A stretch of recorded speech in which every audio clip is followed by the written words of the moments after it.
teacher Gaiken, and today we are learning our letter sounds. Let's learn the letter A and the sound A.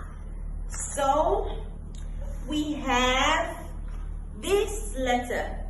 This is the letter A, and it makes the sound A. Apple. Apple. I have an apple here. So as in apple. You can think of other things. As in ant. As in alligator. As in arrow. Now let me show you how to write the A sound. This sound.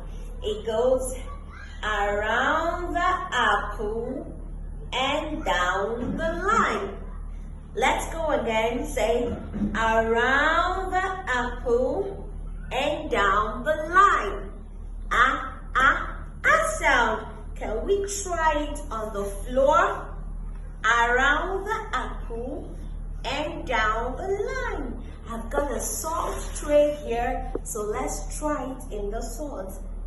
Around the apple and down the line.